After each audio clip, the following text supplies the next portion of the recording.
All right, we should be going. So this is an intro to computer vision. We're going to talk about how to build your own object detection models, as well as your own data set. And just as a quick note, you'll notice the Plainsight branding everywhere. This is the company I work for that's hosting this event. But formerly, we were called Sixskill. So you'll notice a couple URLs still say Sixskill, including when you sign up for the data annotation platform tonight. That will be changing soon. So next month, if you go to that URL and it reroutes you to Plainsight AI, don't be alarmed. Sixskill, Plainsight, we're all the same company. There's just a couple URLs that are kind of lagging behind on our rebrand right now.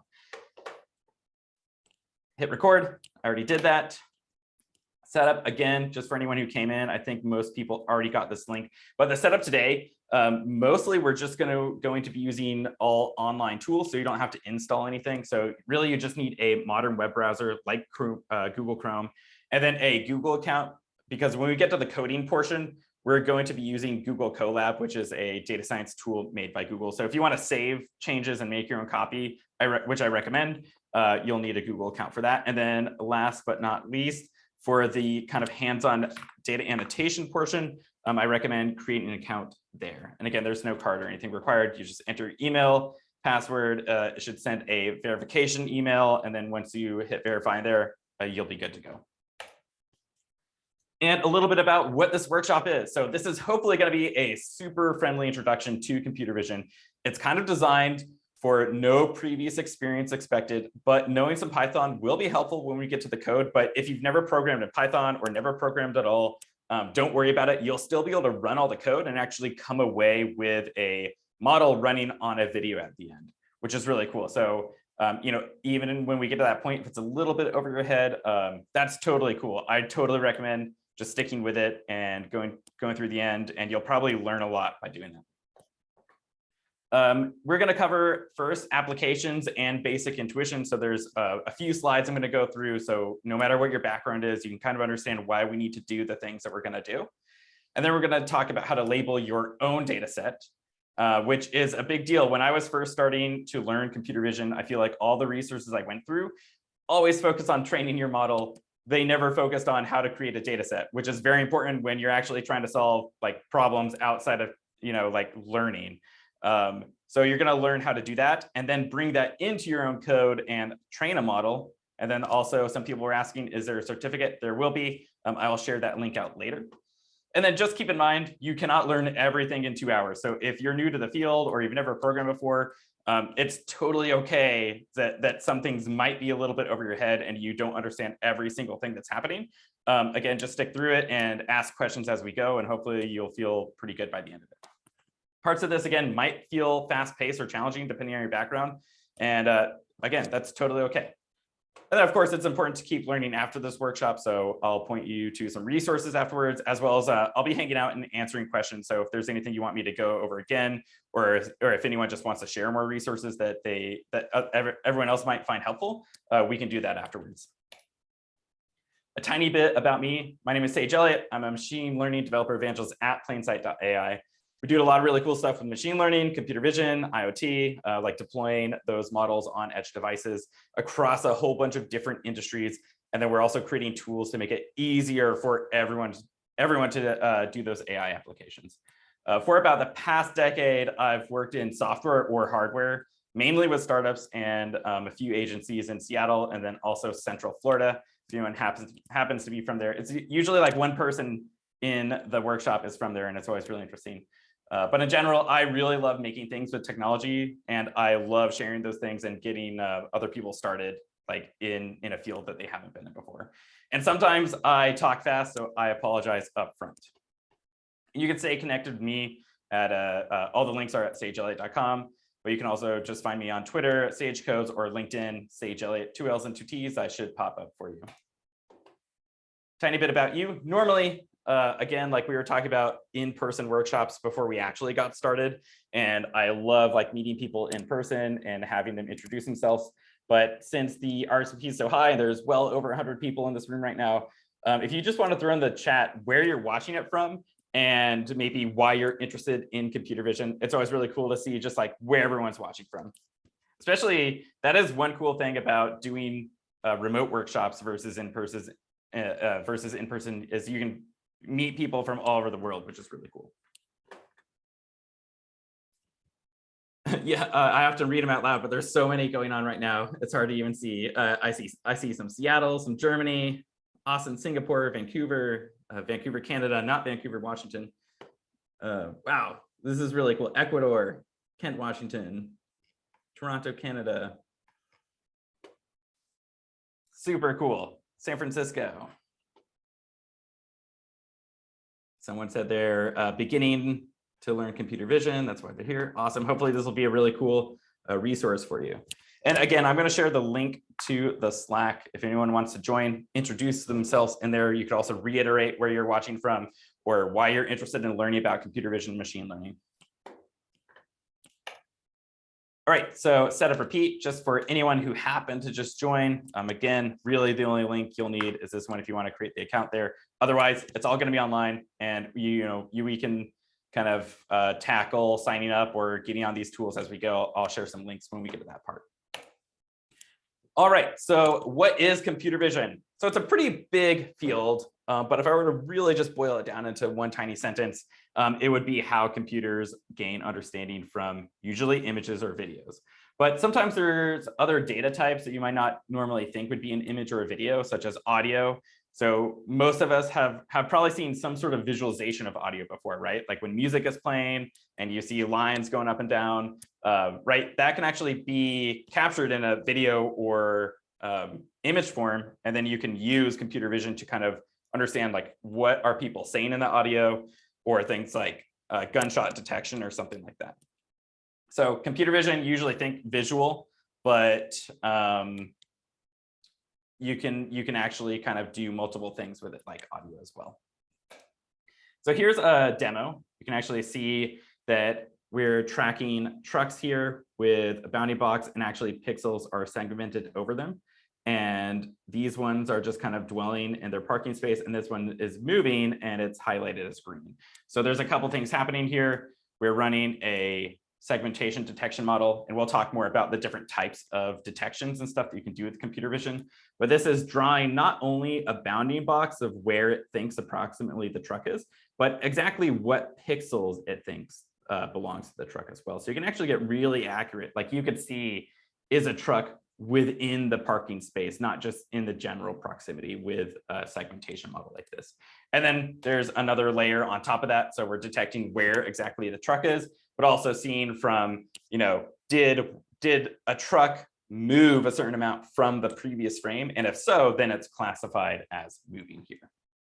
So someone in the chat said semantic segmentation. This is actually an example of instant segmentation. So instead of just painting, where all these trucks are one single color, we're actually saying each instance is detected separately. So a slight difference, and I'll talk about that when we get to that section a little bit more. But I just want to show a cool demo right off the bat of something you can do with computer vision. And there's actually quite a bit going on here.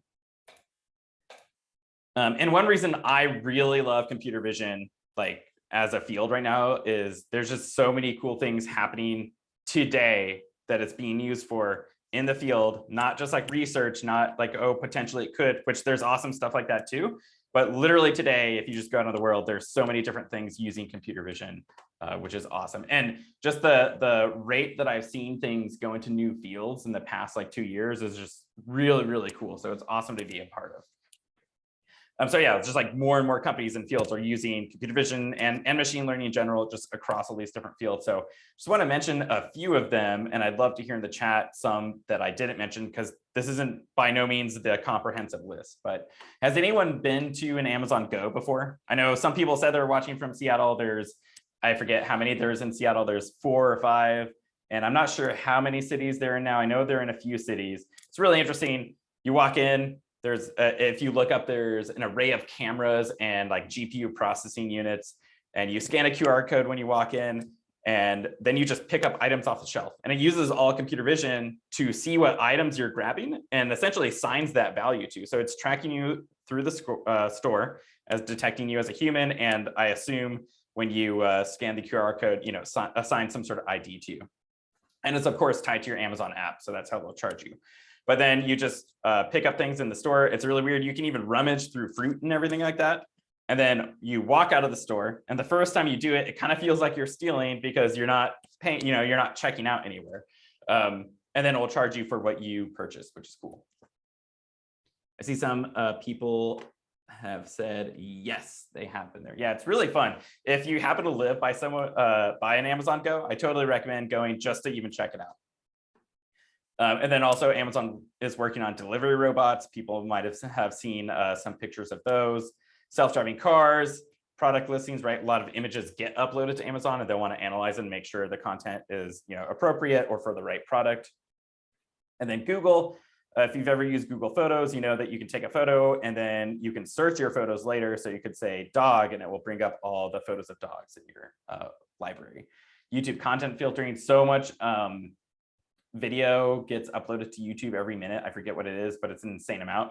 And to kind of filter that much content, you need to use something like computer vision to assist with it. Self-driving cars, so they're working on one. Waymo is their self-driving car division. Zoox is Amazon. They bought Zoox a couple years ago now, I think. Tesla self-driving cars, and of course, Tesla Bot was announced earlier 2021, which could also be interesting. Facebook face tagging, they actually recently got rid of this, right? And they rebranded to Meta. So actually, I almost want to highlight a different use case here is for computer vision for VR and augmented reality, right? Like doing hand gestures and understanding where hands are and where objects are, like from your headset, is pretty interesting. Agriculture, crop monitoring, animal monitoring, like counting, cattle, making sure they're okay, and what a crop yield could be, or if there's pests or anything happening. Construction, site monitoring, a lot of times that's for safety, making sure people are wearing the proper safety equipment, making sure that they are in areas they should be in and not in areas they shouldn't be in. I've even seen a few companies now working on self-driving tractors, which is really cool. I also saw a really cool self-driving tractor thing for agriculture that not only would drive around on crops, but it would see weeds with computer vision and then shoot them with lasers to kill them. So you're not even using pesticides. And I thought that was awesome. They're actually a Seattle startup, which is really cool. Manufacturing. This is actually how I got into computer vision. I was working as a hardware and software engineer at a startup, and we were manufacturing some really complicated parts. And we were having trouble even QAing it with people sometimes. And I thought I could build a computer vision algorithm to kind of do auto QA on it and do better than a person. So that was really cool. You can also measure like throughput, how many products are moving from different lines. Supply chain. Oh, people said, did it work? It did work. It was really cool. And it was like my first like actually applied thing that I got to put out into the real world. So that was a really fun thing to do. And then unfortunately, I actually ended up leaving that company shortly after. So I don't know the results of it down the line, but it definitely worked. It was really, really fun to build. And we had really good output from it. And then we had oil and gas detection. So seeing gas leaks is actually really hard, but you can use special cameras like FLIR and stuff, and then detect when a gas leak is happening and how big it is. And again, also safety. Safety is a big thing, like for monitoring employees in kind of terrains where it could be hazardous. Making sure that they're okay is a big deal. Healthcare, X-ray diagnostics, MRI scans, medicine research. There's a whole bunch of cool stuff going on in that field. And I'm really excited to see where that goes, because there's so much being worked on right now. And I'm sure some of it's out in the field, but probably not as much as there could be, just because the regulation is so tight, which is a good thing, right? You want it to be for healthcare, but I'm really excited in the next, 5 or 10 years, what's going to be coming out there. It's going to be really cool. Does anyone have any fields I didn't say? I know there's a ton outside of this, so it's always really cool to hear, maybe the background that you've come from and you're looking to apply computer vision to it, or just any other fields that you're excited about. Someone said, okay, if you can do that, you could totally write an algorithm to QA lettuce and kale. Oh yeah, I think you totally can, especially if automatically what is bad kale or what is bad lettuce just by quickly looking at it. You can 100% label that data and train a model. So hopefully, actually, even after tonight, you'll have all the knowledge to go at least get started on that project. But you should definitely start collecting a data set if you don't have one. So take a picture of good kale and bad kale. Someone said stock market predictions. That's really cool for a lot of ML algorithms. I personally don't know how much there is for computer vision, but I bet there are use cases for it in there too, because a lot of times the stock market predictions also look at things like Twitter, and I don't know if there's other stuff to visually look at that could be a good indicator, but I would love to hear about it if you happen to know. Someone said image analysis of medical and biopharma images. That sounds really cool. And again, and it probably falls under this healthcare industry. I'm not sure if pharma or healthcare might technically be different for people who work in it. All right, so I am going to keep going on, but if you do have any other use cases, let me know. All right, so computer vision and deep learning. Just want to briefly touch on this. So computer vision isn't always tied to deep learning, but most of the applications you've seen probably in the past decade end up using deep learning in some capacity. And the reason is if you use deep learning, which is actually what we're going to use today as well, the algorithms are so much more robust and they tend to do really well on complex problems versus kind of more traditional pattern recognition and using other computer vision libraries that don't use deep learning behind the scenes. Like you can do things like detecting colors and contours and corners within an image, but if you're trying to recognize, let's say, a cat or something like that accurately in all its different variations and sizes, deep learning ends up being a really good choice for that. So most of the time, if you're using computer vision nowadays, you're probably going to be using deep learning in some capacity, but there's definitely use cases where you don't always need deep learning. But if you're doing something like object detection or classification on complex objects that you can't simply think of like, you know, is it round or not? That's not how you could detect if it's a cat. You're going to probably want to use something like deep learning. So a lot of other intros will go way more into how deep learning works. And like I was saying, you should go revisit those things, but we're going to kind of skip ahead on that. I'm going to talk briefly about it and give you the theory behind it so you understand why we need the training data and what we're going to do with the code later. But I won't go too deep into how neural networks work. So with deep learning, you can imagine having some sort of function. You could imagine programming if you've done programming before, or some sort of mathematical function. And what we want to do is pass training data into that function so it can learn to see new data it's never seen before and then make a prediction on it. So going back to the cat example, if we were going to train a computer vision model to detect, is this a dog or a cat? We're only feeding it images of dogs or cats. The label there could just say, you know, this is a dog or this is a cat, indicating if it's in the image or not. We'd pass all that training data in. We'd probably have hundreds or thousands of images annotated. It would look at that data. It would make some adjustments in here, and then it would see how well it's doing. And then, you know, it can kind of see, oh, it needs to make better adjustments. So we would look at that data a whole bunch of different times. Sometimes it's hundreds or thousands of different times. And you'll see today that don't worry, because when we train our model, it'll actually be only a few hundred times. And there's a reason for it that I'll address on the next slide. But once we learn from that data, hopefully our model is now ready to make an accurate prediction on a piece of data it's never seen before. So we'd say we have our cat and dog model trained, and now I have a new picture of a cat I just took. I would pass that piece of data in, and it would make a prediction saying, hopefully correctly, that that was a cat. And I'll share these links in the chat. So this is a good link to kind of play around with what a neural network looks like.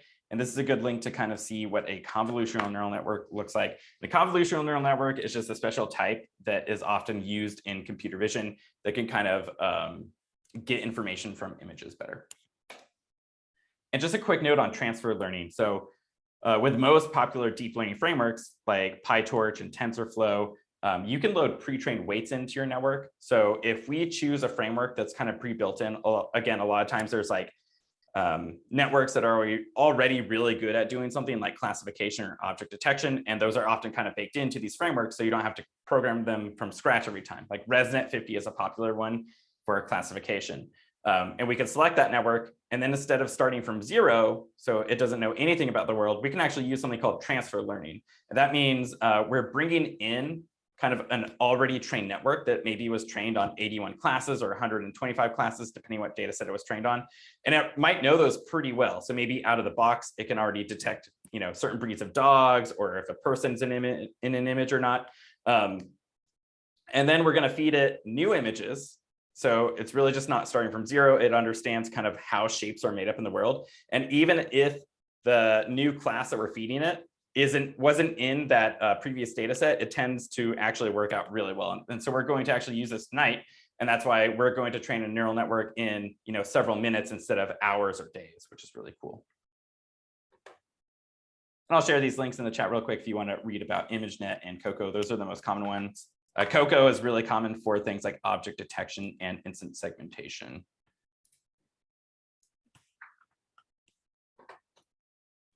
All right, so some types of computer vision. Again, the computer vision field is quite big, but I'm going to focus on types that use computer vision deep learning. And then also these are just kind of the more common types that you're going to see, especially if you're getting started. And you'll actually be able to solve a lot of different problems with them. So classification, I mentioned this before. This is where a lot of courses or material will get started at. And classification is often trained on a whole image, or it could be a cropped portion of an image. In this case, I trained a model to detect dog breeds, and it could detect that this was a Labrador retriever. But what would happen if, let's say, we had another dog in the background that was a Chihuahua? Well, it might really throw off the prediction here, or it might not be sure what type of dog is in it.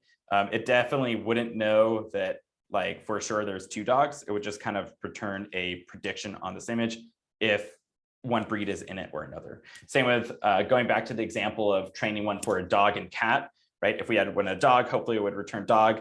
But if we had a dog and a cat in the image, it might be really unsure what's in there, or it might be biased towards one, but it would, we would want to know if there's a dog or a cat in it.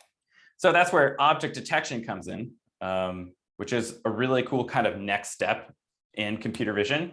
And not only can object detection classify what something is in an image, but also where it is, and also like how many are in there. So if we had two dogs in this image, we could have one detect the Labrador retriever here, and then if there was a Chihuahua in the back over here, it could also draw a bounding box saying there's a Chihuahua. So this is really cool, and opens up a lot of different uses of around, like, you could count how many things are in an image. You could see maybe approximately how far away they are from other things in the image. If you have your camera calibrated right, you could understand like how far this goose is from this goose, or where it is just in like a heat map of a store or something like that. And we're going to make this today. So I'm going to cover how to make your own data set for this and how to train your own model for this. So really exciting. It also is the first step to most things like object tracking. So if you want to understand where something moves from frame to frame, like in that truck demo, but you could actually understand, like, here's a truck with its ID of number 1 or 26, however you want to assign the ID, like when it came into frame, and then understand like its behavior through the entire time it's on your camera. So object detection really opens up a lot of problem solving capabilities. And we have instant segmentation. So we saw the example before on the truck. Here's another example showing it segmenting out the pixels of the water bottle and then also the water itself. So from here, if we're capturing how much water is there or where the water is relative to water, we could also understand how full that water bottle is. So instead of relying on some other sensor, if we want to use visual data for it, we can now calculate, this water is 90% full when it's in this range, or 100% full when it's in this range, which is really cool.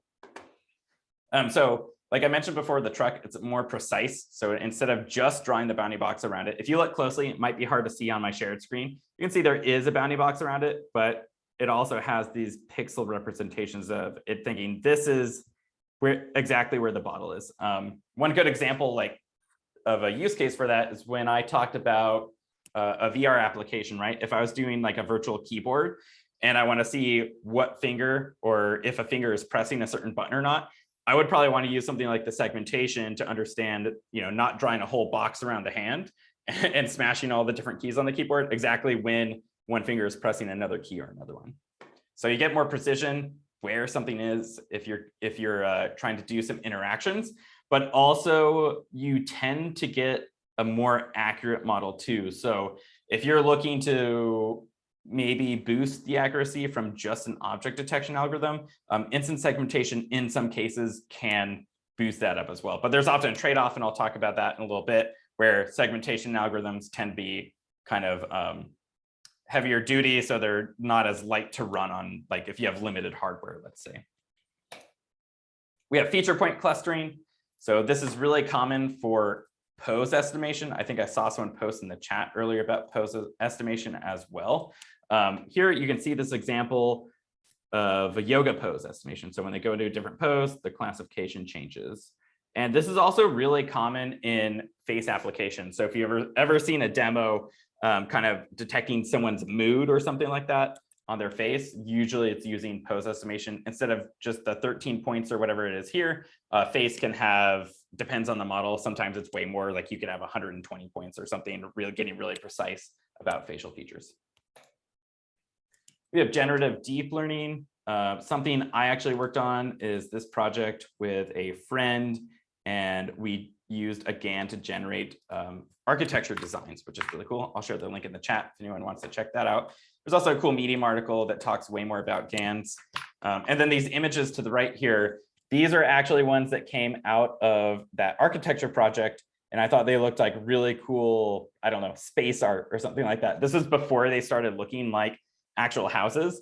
It's really fun if you ever train a GAN. It's like you start with complete noise and it doesn't look like anything, and then it starts looking like something, but not like the thing you're training on. And then eventually, if your model and data is correct, it'll eventually kind of converge and start looking like houses, for example, or faces, depending on what you're training on. But I thought this was really cool kind of art.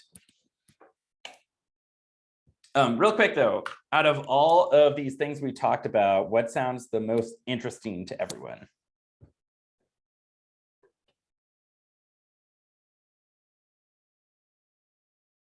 Someone said all of it, GANs, toga poses, object detection, classification. Good, because we're going to be doing the object detection, so you're in the right place.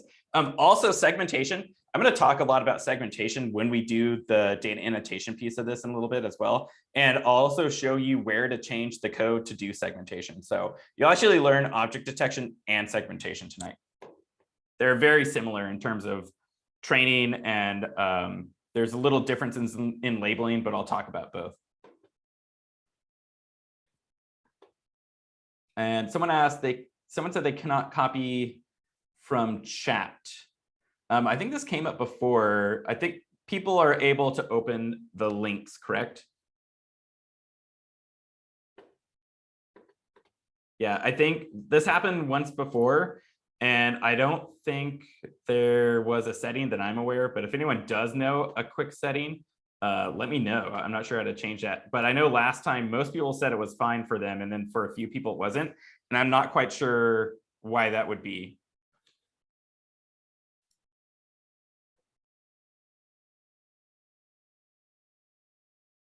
Interesting. Someone said click on them. I'll look into that later, but I don't quickly see a setting unless someone happens to know where that is. I can maybe quickly change it.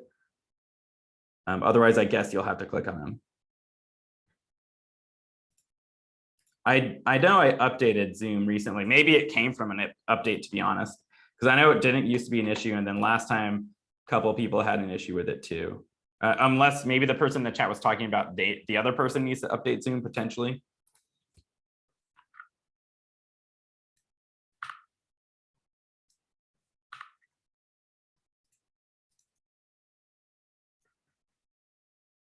Let me get back to where we were.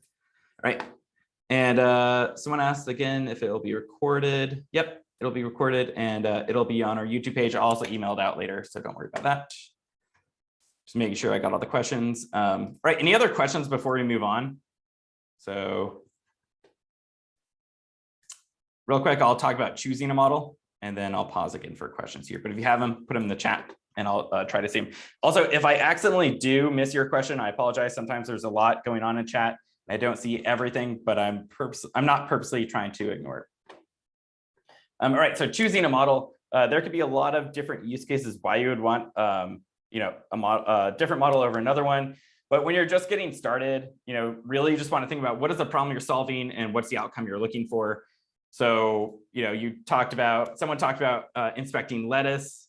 It would depend on like what kind of environment maybe that you're taking pictures of the lettuce in. Do you need to use just classification saying this lettuce is good or bad? Do you want to do multiple lettuce heads at the same time? That way you can use object detection, kind of put them on maybe a conveyor belt or something like that and detect 5 or 10 pieces at a time, and then get a prediction of good or bad. You could also potentially label with either object detection or segmentation the actual parts of the lettuce that would make it bad. So if there was like bruise or like a bruise on the lettuce or something, and you wanted that to actually be detected and shown to you, maybe segmentation's a good idea for that.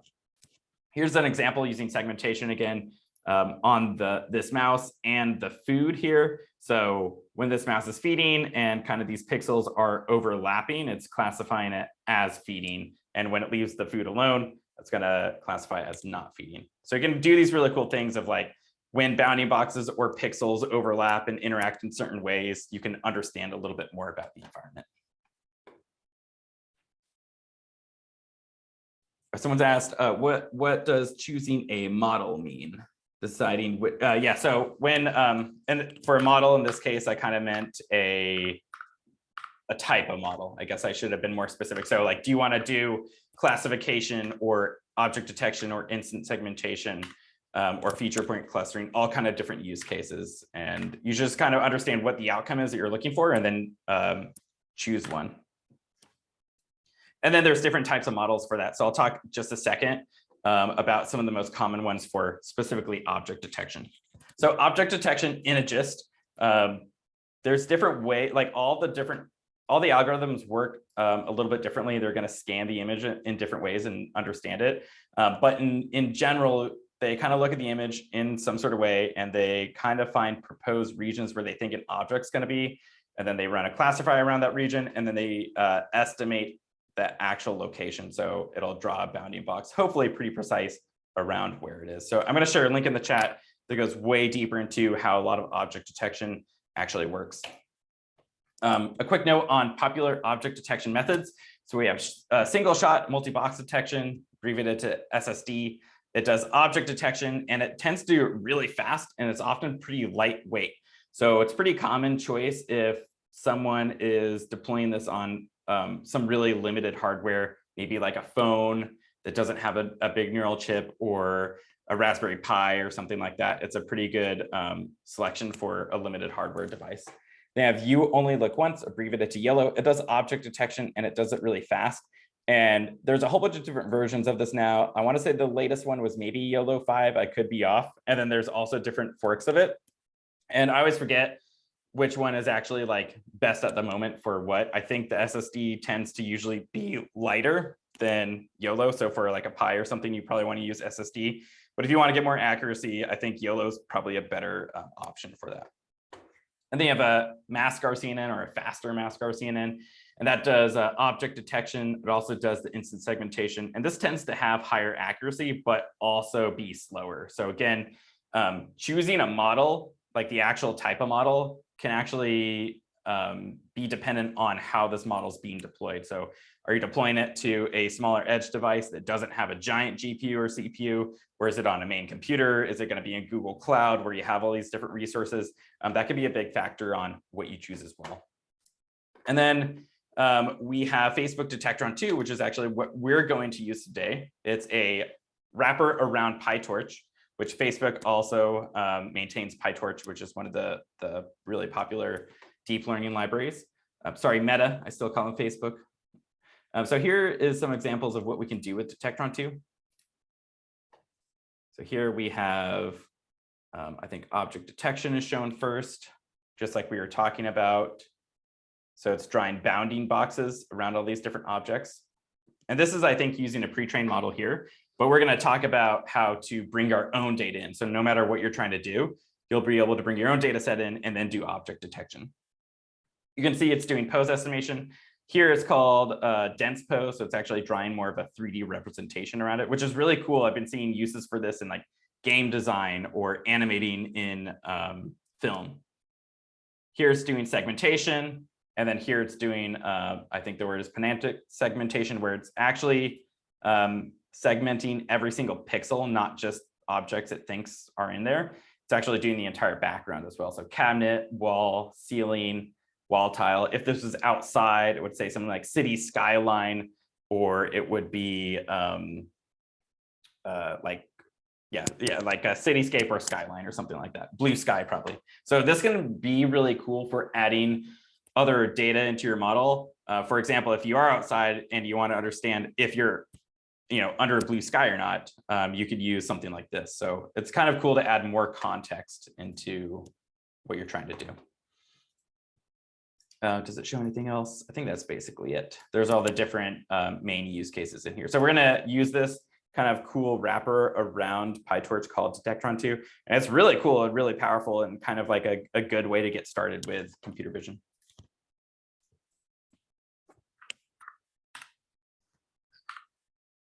All right, so just a couple more slides and then we're going to get to the hands-on stuff. So thank you for sticking through it if you don't like slides. Hopefully you're also having fun and learning stuff. The full computer vision lifecycle, I just want to mention real quick. So we've only talked about data annotation and machine learning, and a lot of resources will only talk about machine learning, sometimes data annotation. But I just want to quickly talk about how we have things like other things happening that you would want to think about in the real world, like device management. If you're deploying those models down to some sort of edge computing device, as well as collecting data from sensors, in this case, cameras, right? Like you need to manage that. You need to do the data collection piece where once that data is being collected, how do you segment that out and create a data set? Sometimes if it's not being collected from a sensor, maybe you have to do web scraping to collect it.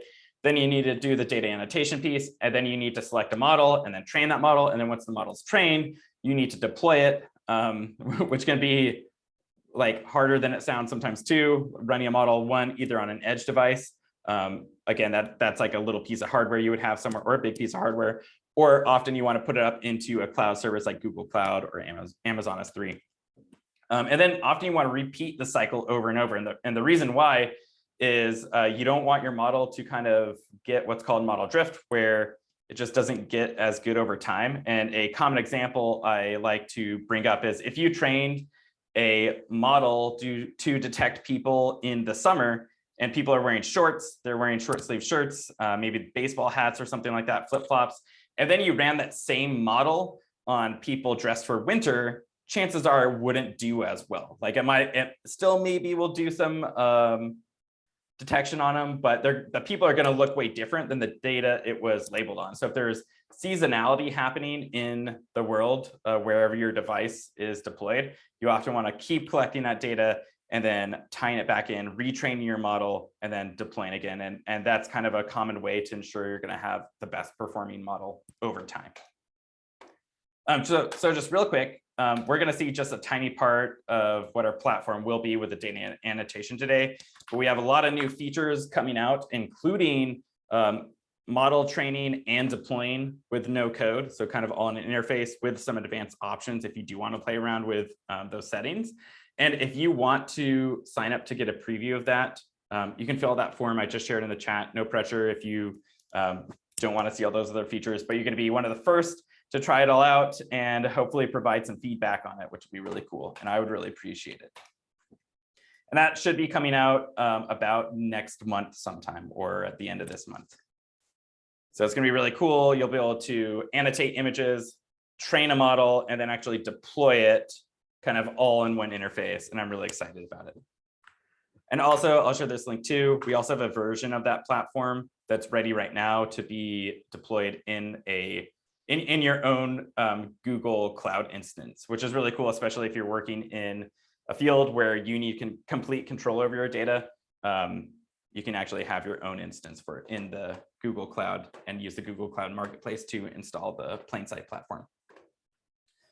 All right, so we're going to get to our hands-on labeling in the next slide, but I just want to ask and make sure, are there any other questions? I'm going to try to catch up on a few real quick that I think I missed, but if you have any other questions, ask them now. And then actually, while I'm doing that, I'll share this link again as well. So if you just joined, you can create an account for free here, no card or anything required. And that's going to be the data annotation platform we're going to use. So I'm going to leave that there, and then we'll get into it in a minute, but I'm going to catch up on chat real quick. And again, ask any questions right now.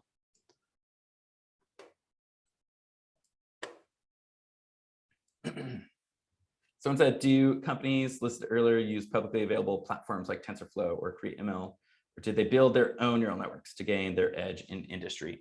So great question. I think most of the companies use some sort of framework. Maybe few are designing in-house ones, like Tesla, for example. I think they might be designing their own in C to really optimize it for whatever hardware they're using to run on their cars.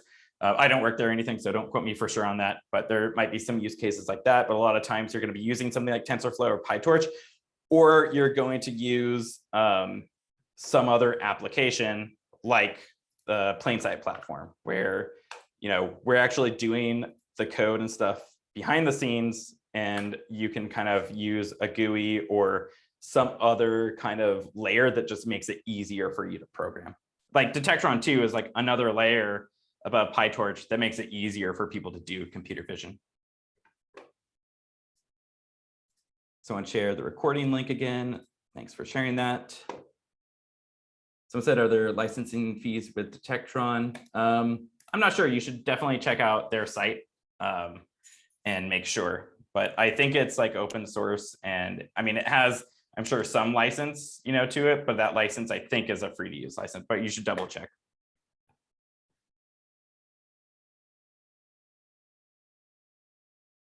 Someone said, is it hard to get into computer vision? I mean, it's not. Hopefully, if you stick through all tonight, you'll see it's not going to be super hard to build your own model. Getting into the field, sometimes it's hard to kind of get through interview processes for big companies and stuff like that. But it's definitely possible. So if you want to do it, you can definitely keep learning and get into it as a field. And feel free to connect with me if you have any questions about that.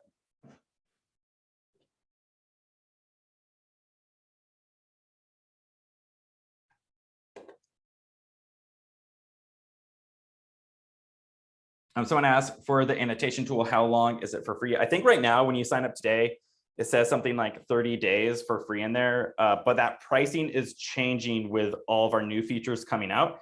And it's going to be, I think, usage based. So there'll be plenty available for like hobby projects and trying it out. And I don't think there'll be a time limit on it. But currently it will say 30 days. And then in the next month or so, when we actually launch it, that pricing should change. Someone asked if I was located in Austin to check on their salad bot. I'm not in Austin, I'm in Seattle, but if I come down there, I'll let you know. Stay connected with me, because I would definitely love to see what you end up building. It sounds awesome. All right, so we're going to go ahead and get into this tool and how to use it. I guess I think I shared this recently enough, but I will share it one more time just in case. If you want to sign up, you can do so there. All right, so I also shared this link. Now, you don't have to actually do this labeling here, but if you want to, you can follow this link and download the segmentation images. Again, this is optional. And I actually would suggest, if you know a problem you want to work on or a type of image that you want to annotate for to train a model on after this workshop, I'd suggest bringing that image in. And I'll talk about how to do that in a second, and try labeling it in certain ways. So I'm going to go through a whole bunch of examples of how to do labeling in this platform, but you don't need to do everything exactly I'm doing here to continue with the workshop, because I'll give you an exported data set. So don't worry about if I go too fast or anything like that. Don't worry about staying up to date with everything I'm doing here, but it will be cool for you to see all the different examples and then bring in your own data set and hopefully get it annotated so you can train a model on your own data set later. But don't worry about that right now, but you can definitely play with it. So yours will look empty when you first go into it, and I'm going to hit new data set because we want to create a new data set here. I'm going to give it a name. I'm just going to call this workshop, but you should call it something more meaningful. So if you're labeling images of cars, right, you might want to say car or something like that in here, so you know what's in this data set. I'm going to hit save and continue to label definitions, or sorry, save and continue to sources. I'm going to hit add source from this button here, and we have an option to add different sources. I'm going to hit upload some local files for this workshop. but you have the opportunity to connect to Amazon S3 buckets or Google Cloud Storage. So most of the time, companies are using something like this. If they're actually collecting a lot of data, it's probably sitting in your Google Cloud or something like that. But just for this instance, I'm going to upload some local files. So I'm going to hit choose files, and I already have a folder selected. So I'm going to select all these images here, and you'll see they start getting uploaded. And then someone asked about this earlier, but I don't think everyone was joined yet.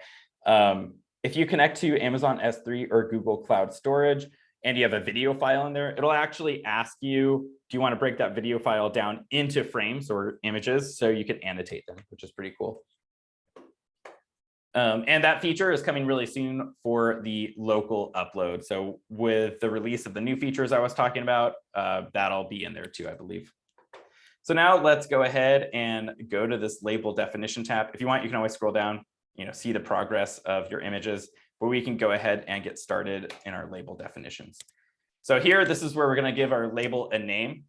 Now, for this example in the workshop, I'm going to create several different ones, and I might show off just kind of different label types. But I would recommend, if you're just getting started out with computer vision and labeling and stuff like that, to only have one label type in a single data set, unless you really know what you're doing. So in this case, we're going to label some birds. They're geese specifically. So I'm going to make a label called goose.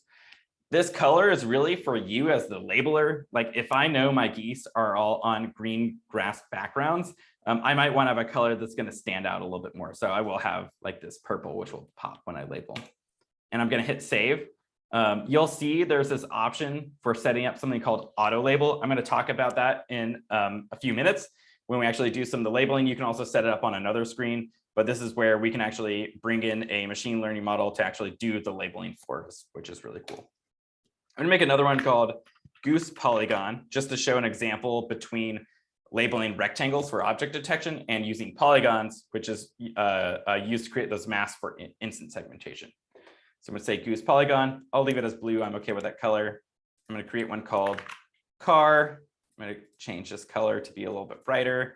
And I'm going to have that as a polygon as well. Like I said, I'll actually show you how to do object detection and instant segmentation. Usually labeling polygons is way more time consuming. So a lot of people would just label with rectangles because it was so time consuming. But I'm going to show you some really cool features that make labeling polygons a lot faster. Here I'm going to make another one called cup. It's also going to be a polygon, and I am going to hit save here as well.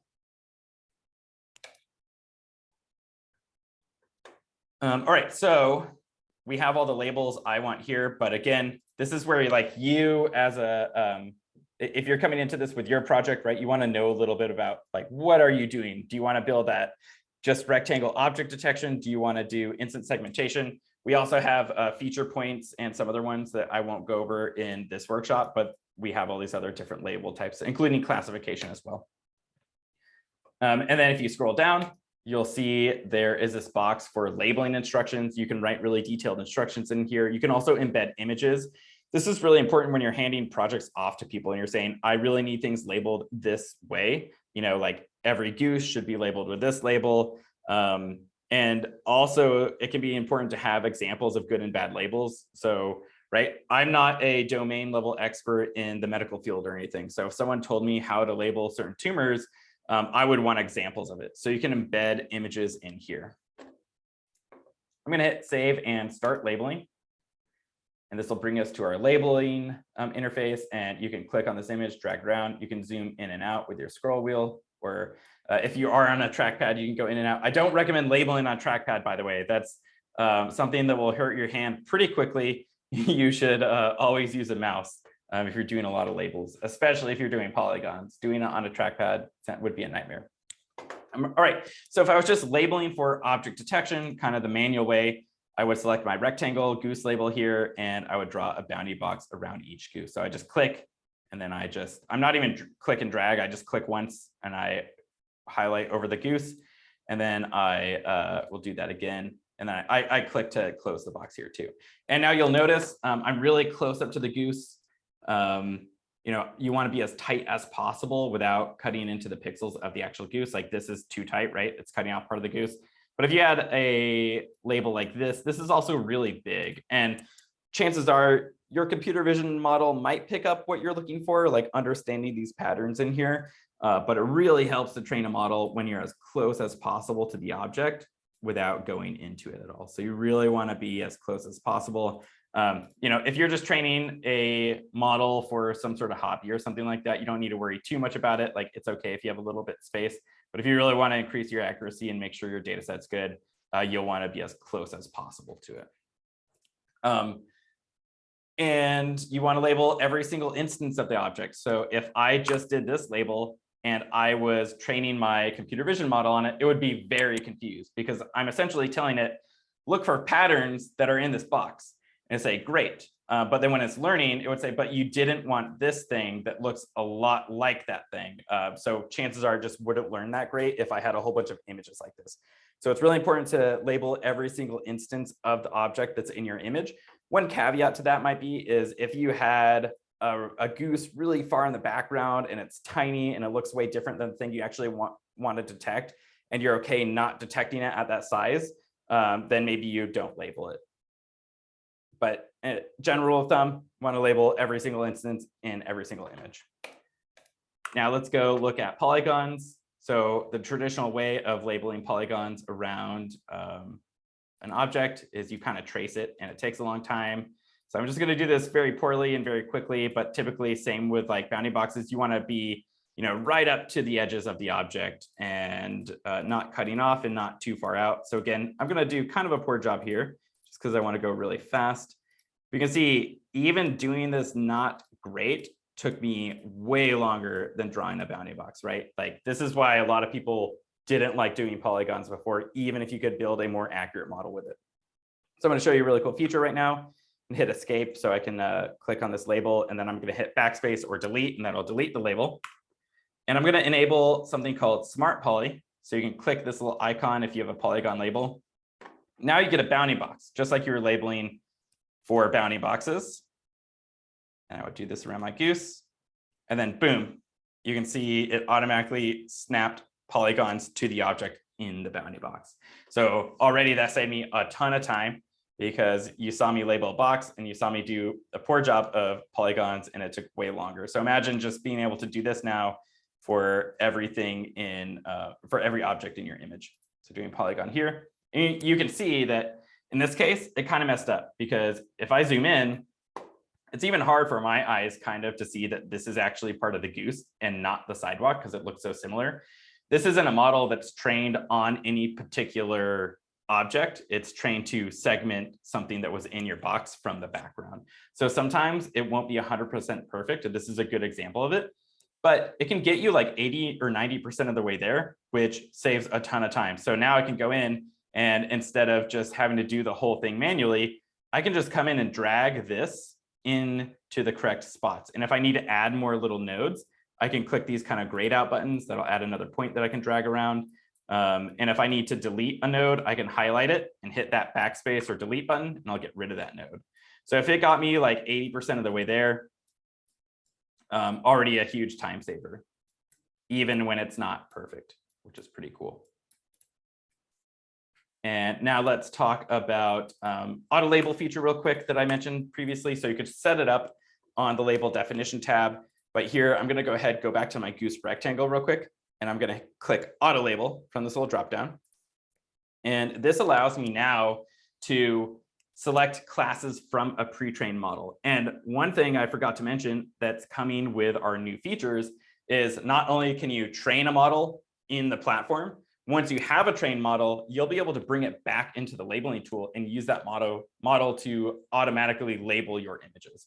So in this case right now, I just have this Coco pre-trained model. So there's 81 classes in here, and they're also not specific to my angle or anything like that. But hopefully it's a good start to labeling my images. So there isn't one for goose, but there is one for bird. So I'm going to go ahead and select this generic bird class, and I'm going to hit OK. And then boom, it did a really good job of labeling these rectangles. And if I did want to adjust it, I can do that as well by clicking on it and moving everything around. Now from here, I'm just going to hit submit, and it goes to the next image and already applied those labels to it. So it knew I was looking for a bird, Said, great, here's 3 more birds. I'm going to automatically apply the label to it. So in this case, if the model's doing a good enough job, which a lot of times when you can train your own model, even if you have a really complex and different data set and you can bring that model in, a lot of times it will do a fantastic job of labeling. But you kind of want to like make sure, because there's edge cases, right, where sometimes it's not as confident. And so right now, I'm kind of really just QAing the model labeling, which is really cool and saves me a lot of time. So instead of me doing all the labeling, I'm like, great, my model's doing the labeling. I can just hit submit. And if it's off a tiny bit, I can go ahead and fix it on the spot. So I'll turn this off real quick. And I'm going to show another example of auto label, but on cars. And I'll show another use case where, right, it might not work all the time, especially with a pre-trained model here. So I'm going to set up auto label again. Again, to do that, go to this little drop down next to the label, hit auto label, and then you can select the classes. And then right now you only have one option. But when you can train your own model on the platform, you can select your trained models here as well. And then I'm going to select car. And there's a few other ones that might be on the highway. I can select truck and motorcycle. And then I'll hit OK. And it applied a polygon label to my car. And again, if I wasn't satisfied with this 100%, I could go in and change these nodes around. But at this point, if I think this is going to do a good job, right, I just hit submit. It did a good label there, did a good label there, did a good label there. And I really am just clicking and QAing, making sure the label is doing a good job. Now you can see in this image, it actually didn't apply the label for some reason. And this is one of those things where you can use a pre-trained model to detect cars, but it's never going to be perfect for all the different angles. So like the model probably wasn't trained on angles of cars at this kind of angle. So there's certain spots where it just doesn't detect it, even though it's clearly a car to us. But again, hopefully I could label all this data, train a model, and then use it to kind of do that auto label for us. I'm going to use Smart Poly. I'll go ahead and add the label here. And you can see a car coming in here. So maybe I'd want to label that as well. And then just hit submit. And again, it got that car, but it didn't get these 2 cars. So again, just using Smart Poly makes it really quick too, of if it did mess up, right? It only takes really a couple seconds to add labels back in. Then I'll hit submit. And then, you know, for whatever reason, now it's fine detecting at this angle. So when you're using pre-trained models, just something to be wary of. Like you could say, here's one that detects dogs. But if your dogs are in snow or something and it was never trained to detect dogs in snow, it might not work out. All right, so now I'm going to turn off auto label here, and I'm going to label these cups and show one other feature, and then I'll take any questions and answer some that I think are in chat that I haven't gotten to yet. So I'm going to turn on track forward. It's another feature in this dropdown, and this is made for labeling frames of a video. So if you were to splice up a video and you know that objects are going to move around from frame to frame in some sort of sequence, that's what track forward is for. So I'm going to turn on Smart Poly and do my initial labeling. Label these cups. And if I went too far out here, it might get part of the shadow. So you can see it actually messed up there a little bit. And I can go fix that like I showed before, just editing the nodes. I'm going to go ahead and label this first. And that one looks great. So one, actually, I could go in and fix these nodes, but I'm actually going to see how track forward does. So track forward is me saying, I labeled a certain amount of objects from this frame. I'm expecting them to be in the next image, but you don't know, what class they are or anything like that. You're just looking for a similar object based on like shape and color that is in the next video. And actually, I don't know if I've tried this before, but if I don't correct this shadow part here, I think it will even kind of figure out what I'm looking for and apply it in the next image. So if I hit submit, you can see that the angle has slightly changed. Oh, cool, it did fix it. So you can see the angle slightly changed. It'll change more, but it's just like that. It's meant to not be a giant change. It's looking for an object that was close to the location of the other one, and then automatically applying labels to it. So again, really good for a sequence of videos. If you're tracking cars or something like that, and they're going across the frame, and cars, you could probably use a pre-trained model for it. But if you have an object that isn't in like that Coco data set, there might be a cup. I'm not quite sure, but if there isn't, right, you can use something like track forward to try to automatically apply those labels from frame to frame. So just hit submit again, and boom, different angle, still applying labels to the same objects.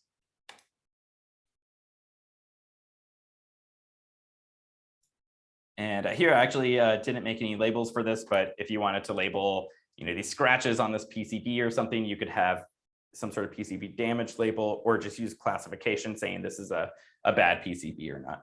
I'm actually just going to hit skip on this image. So that's a cool thing too. You can hit skip, and it'll just not be added to your data set. Here's all these tabs if you want to navigate around, like back to the labeler. By default, it only shows the pending bucket. So it's expecting like, hey, you're coming back to labeling. You probably want to look at all these images that haven't been labeled yet. But you can also hit all images from here, or submit images, and then you could go through a QA process. Like if I didn't do the labeling here, I could go hit approve or reject on these images if I want to use the kind of review process. All right, so I'm just going to go through a couple other things, and then I'll get to the questions here. So just wrap up the labeling piece, and then I can go answer any questions people have before we get to the coding part. So now that we have our data labeled, I could go back and do that review process, like I was saying, by going to the labeler and actually going through and kind of seeing if they were correct or not. But since I just did the labels and I trust them, so I'm not going to go review all my labels, I'm ready to export my data set. So what I can do is hit export data set. And then here you get the options of the common types for most machine learning frameworks. We have just like a generic JSON one. And then we have one for Create ML, and we have one for Cocoa, YOLO, and Pascal VOC. I feel like out in the field, if from not just using our own JSON format or anything at work, I've seen Cocoa the most. Cocoa supports like the object detection, instant segmentation type of stuff, and then also Pascal VOC. These seem to be, again, just in my experience, kind of the most popular ones that I've come across in the field. Especially Cocoa, I would say, is #1. And then you have our trained validation test split. So if you've done deep learning before, you probably know what this is. If you haven't, don't worry. All we're doing is segmenting our data set. So we're going to use most of it, 80%, for training. So if we had 100 images, I would take 80 of those images for training for our neural network.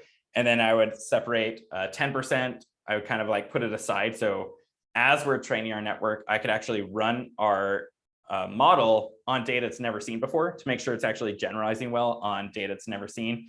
It can be pretty common in machine learning and deep learning to kind of overfit on the data that it's training from. So if I was looking at 80 pictures of geese, and I did a great job of detecting those geese, but then I show it 10 pictures of other geese it's never seen, it's not doing a good job. That means the model's not really usable in the real world. It's only learning about those 80 images. So I want to make sure it's generalizing well on data it's never seen. And then we have a holdout test data set. So once we're done training and using the validation to make sure we think we're going in the right direction and changing hyperparameters and stuff, then I will use a test data set to make sure that it actually is working well on data it's never seen before and data I didn't do any tuning on or tuning with. And then just as a quick note, this is changing soon too with our new release, so it's not hidden in the scroll spot, but you want to check submitted data annotations. That's because we didn't go through that approval process. By default, it's only the approved annotations, because most of the time in an enterprise setting, you actually would do the QA on those images and you only want the approved ones. But because we're doing a hobby project right now or something, and I did all the data annotations, I want to go ahead and export all the submitted ones. So now let's go ahead and click export, and it'll send you an email saying it's done. You can download from there. You'll also get a notification here. It can take a minute to show up. So I'm going to, oh, it already showed up. I guess it only took a few seconds. If for some reason it doesn't show up though in a minute or something, you can refresh the page and the notification should be there. And then you can download your export. And then when you download that export, you'll have a folder with 3 files in it that are the annotations. So here, if I open this up, it looks really crazy. Don't worry, you don't need to know how to read this, but this is what data annotation looks like. And you'll see all these numbers for B box or bounding box. And those are the coordinates for those rectangles we drew. And most deep learning frameworks have a function that can read this in.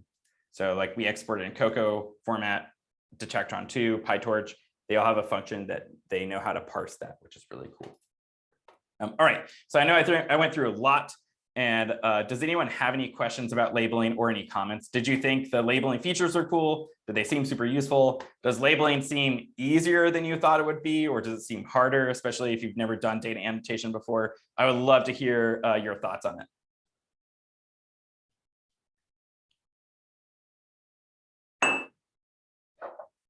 People said it's really cool. Yeah, like using this has definitely really changed like the way I approach labeling, and it's just so much faster. Like if you're building a small project or something and you don't need to annotate millions of images, you can do it way faster with all these features. And then also if you are doing a big project, think how much time that saves you too. If you are having someone and you're paying them like a certain rate or something for a certain amount of images, like these types of features can really speed up large projects. But just me personally, when I'm doing smaller ones for fun, having these features is really cool too. Someone said, did I say this platform can be self-hosted on Google Cloud? Yeah, so, and not only just the data annotation piece, but the Google Cloud platform, I'll show this link again. It kind of talks about all the features in there. I would go check it out. I'll bring it up real quick. So this is actually, we have that deployment piece and training piece in here too. So you can fill out this contact form if you want a demo or something, if you're actually interested in it.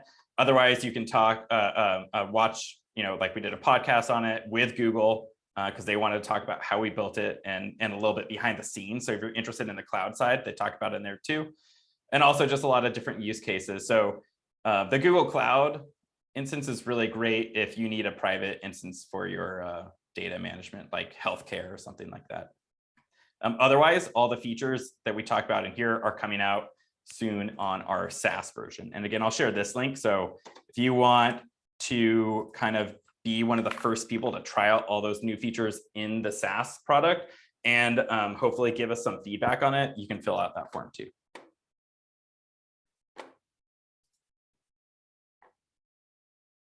Someone said, what is CreateML and Cocoa? Great question. So CreateML is Apple's kind of framework for machine learning.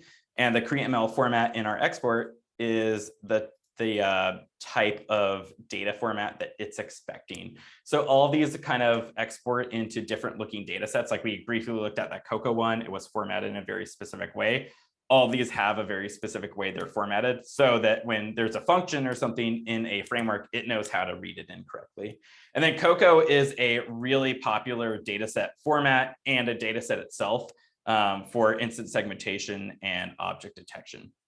So actually in Detectron 2, when we get to the code and we're going to use transfer learning from some pre-trained neural networks, then that was actually trained on the Cocoa dataset, which there's 81 classes. I forget how many images there are, but it's a very common data type and data set in computer vision.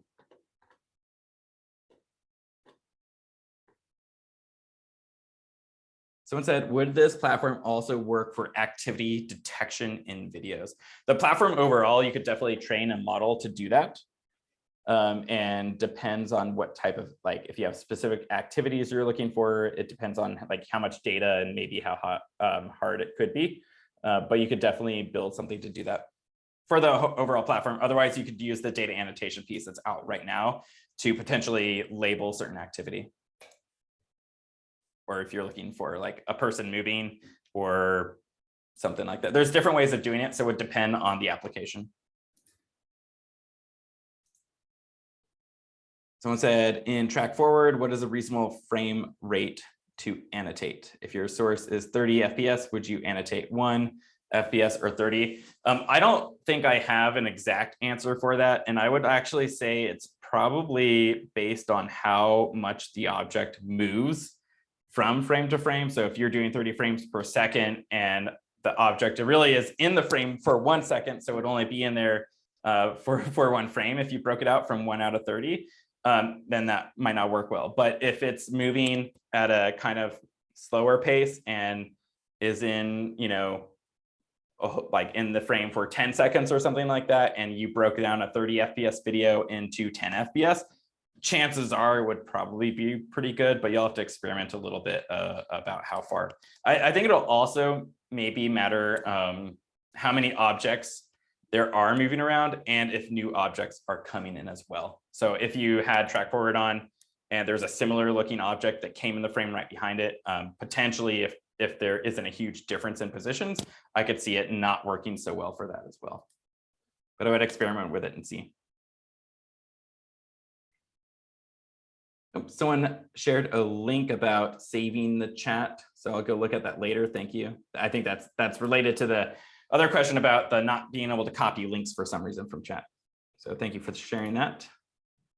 All right, let me catch up a little bit on chat here as well. Someone said, is Smart Poly just matching similar light versus dark tones? It's actually not. It's actually using a computer vision model. So it's actually not just using, like, if you were to use a different library like OpenCV or something like that, and just try to segment foregrounds from backgrounds just based on contours and stuff, that can work sometimes if you don't have complex backgrounds. But we actually use a computer vision model because it works way better on a lot of different types of backgrounds and foregrounds.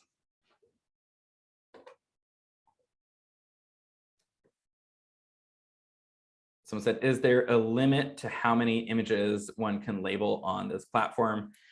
Right now, I believe the way it's set up right now for pricing is there's the 30-day trial. I don't remember if there's a limit in there. It should say under settings if there is. But again, that's going to be changing very soon. And I don't remember what the exact numbers are going to be. You'll get a limit of free annotations, I think, per month. And it should be enough for most kind of like hobby projects and trying things out. But if you're kind of in an enterprise setting and you're labeling a ton of images, there is a cap at that at some point. So I'll have a better answer when our new features come out.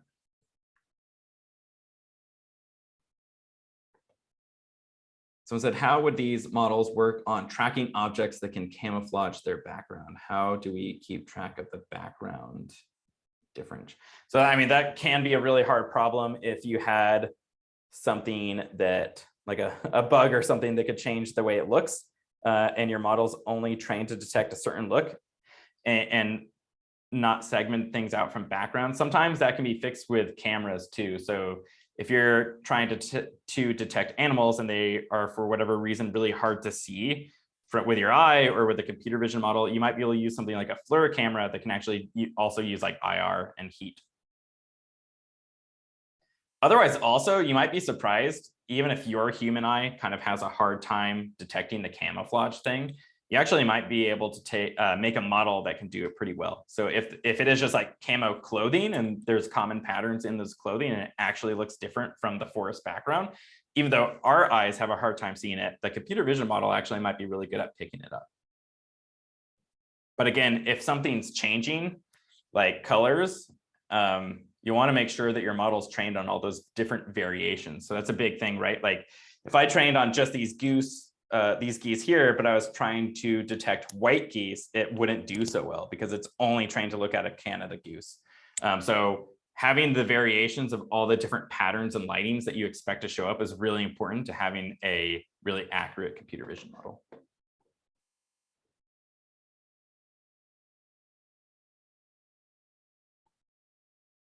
There's a lot of cool use cases in here.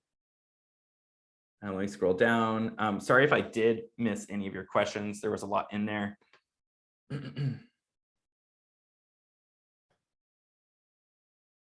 Someone said, does a computer vision model use multiple adjustments to the image, i.e. color, amplified contrast? Great question.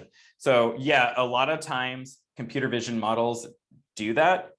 There's something called data augmentations. And what happens is when you read in an image to train your model, you can kind of set these parameters saying, every time you read in one of my images, like that data set that we're going to look at a whole bunch of different times, adjust it slightly. So maybe you're going to darken the image or lighten the image or rotate it slightly or make it smaller. So it can kind of adjust for more variations of that object and make the model more robust. So great question. I don't think I touched on that. Someone said, can Goose and Goose Poly be the same class? So yeah, I just made two instances here because I wanted to show rectangle versus polygons.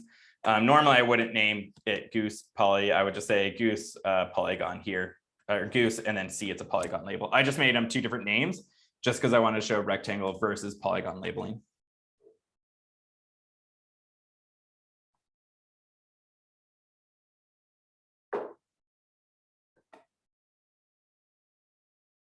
Someone said this question is probably outside of the scope of annotation, but can one train a model to improve video segmentation of flaws, or rather damaged images within a file, i.e. dropped frames and rebuild and recreate loss synthetically?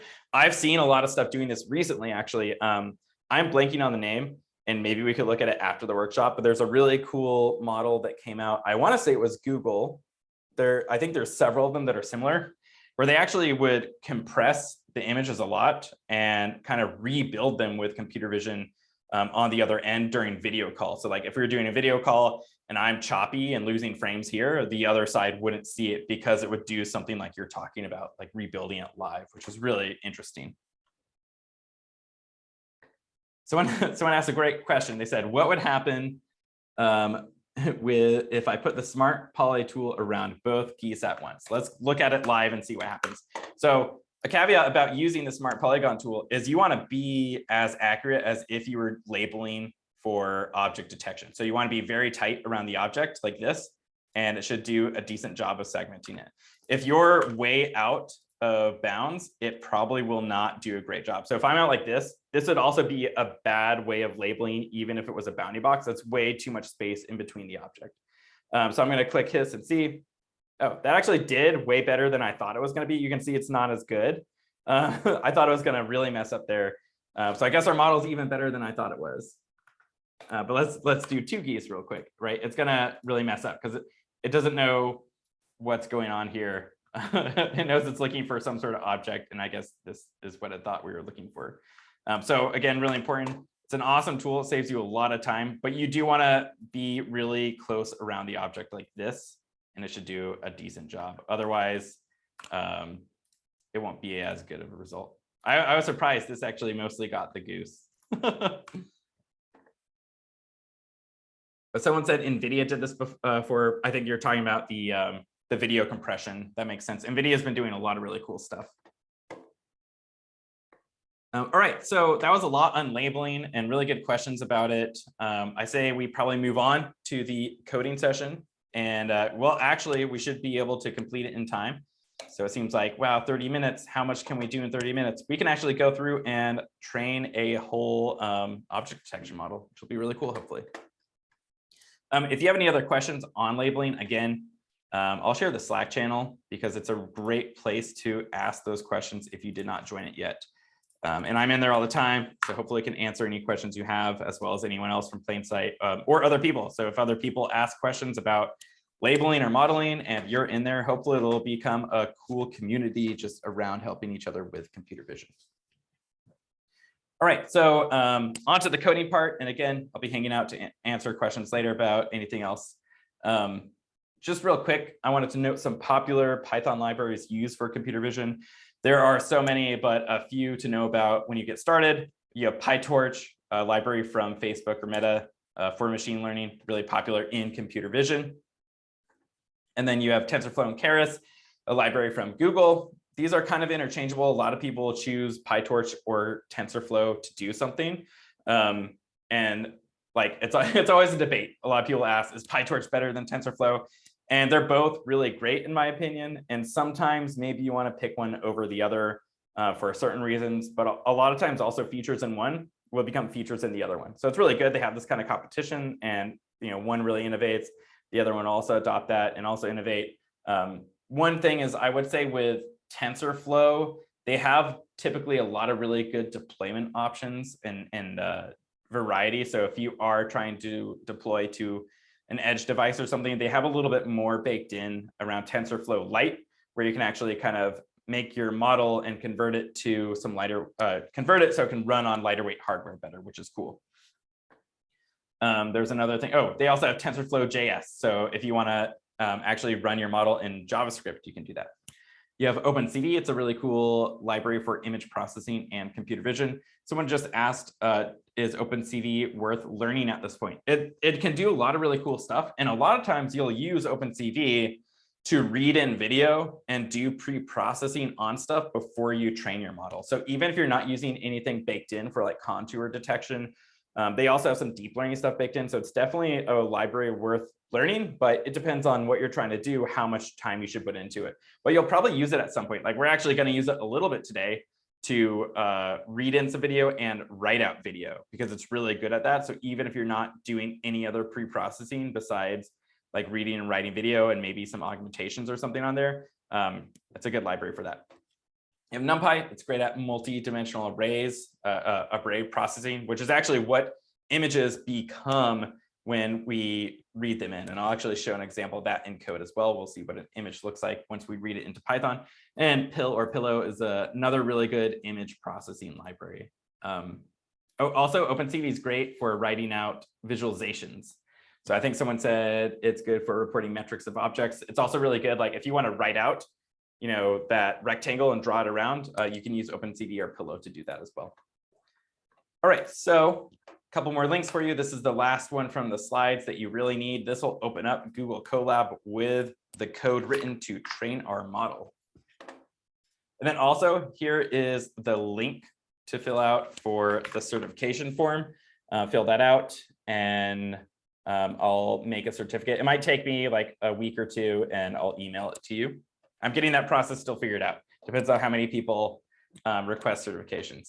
And then also, if you are filling it out, there's a question of what type of model are we going to train? And the answer to that is geese. So we're going to train a goose detection model.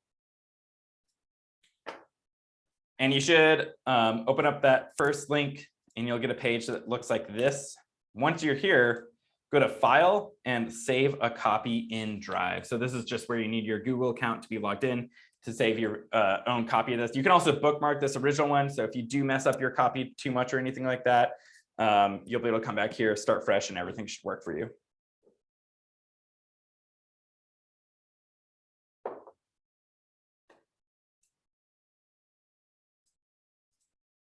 And I'm just going to get a drink of water, a couple of drinks of water while you're doing that.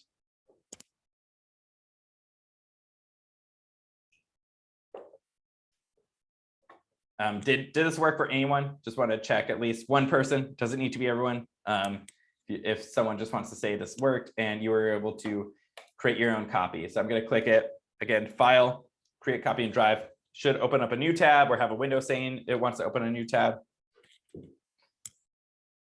All right, people are saying it worked. Awesome. So if you've never used Google Colab before, it's essentially Google's way of hosting what's called a Jupyter Notebook.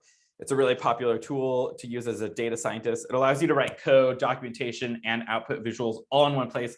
Really, really good for experimenting. So if you want to like write code, see what it does, see some metrics about it, and also document it with text, it's a really cool tool. And I love using it for experimenting with stuff. And if you want to edit any of this text here or create your own text, you can come in. And I just double clicked on that, and that's like a text edit mode. To get out of this, I'm going to hit Shift Enter, and then I get this kind of rendered text here. It also has free GPU time, which is awesome. You don't need to change this right now, but if you create your own notebook from scratch, you can go to change runtime type and select GPU or TPU here. So if you're doing deep learning, you usually need a GPU or a TPU to kind of train models or run models on. And a lot of people don't have a good GPU at home. So it's really cool. Google Colab has, I forget the time limit on it, but it's a really decent amount of time for free on a GPU. So if you're ever limited for learning deep learning before or computer vision, Colab's a really good choice to kind of eliminate that. And Colab also comes pre-installed with a whole bunch of different deep learning and machine learning libraries. So it actually has PyTorch and TensorFlow and everything pre-installed. So often you don't need to install a lot either to get going. We're actually going to uninstall the current version of PyTorch and reinstall an older one, because one caveat to that is they automatically update versions of libraries all the time. And sometimes that breaks your code. So if you wrote something for PyTorch 1.8 and now it has PyTorch 10, something might not be backwards compatible in there. So sometimes it can be good to kind of write a cell to automatically install a certain version of a library. This is a code cell, so we can go ahead and run this, and it should print out hello world. The first time you run a code cell, it's going to be initializing and connecting up here, so it might take a minute because it not only is just running all this code, it actually made a whole little instance for you. So you have a whole little Ubuntu instance running that you can do all sorts of things on, which is really neat. So once it runs, you'll see this little green check mark, and you can hit this play button that runs code, or when the code cell is highlighted, you can hit Shift Enter, and that'll also run the code. So if you don't see me clicking it, it's me hitting Shift Enter. And then, like I mentioned, you actually have a whole instance of Ubuntu here. So instead of just running code, you can actually run like bash commands as well and look at folders and files on your drive. And don't worry if you've never done that before, we won't do it too much or anything. I just want to mention it. So if you want to run like a command like you would in a terminal, ls lists everything in the directory, you just have an exclamation mark first, and then I can run that and it'll list all the folders in the directory, which is cool. So let's go ahead and run this code cell. And what this is going to do is automatically kind of look to see if there's a current version of PyTorch installed. We're going to uninstall it and then install 1.8.1. Like I was saying, I just wrote this on 1.8.1, and now there's a different version automatically installed in Colab. So I want to make sure the correct version is in here for the code I wrote.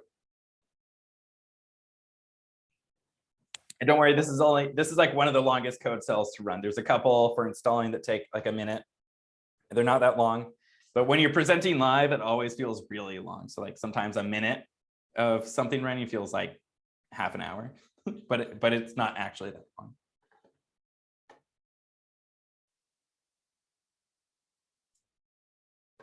And we're almost done, almost done.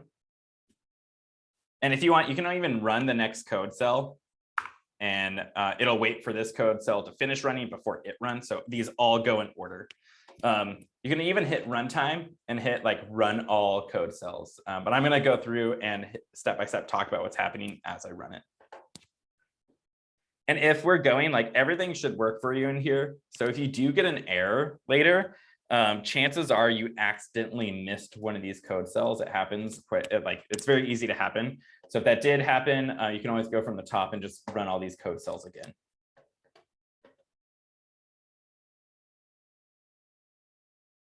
It's taking a little bit longer than I remember, but I think we're almost done. Is this going for everyone else too? If the code is running, everything should be working good, and we hopefully shouldn't have any issues training our model.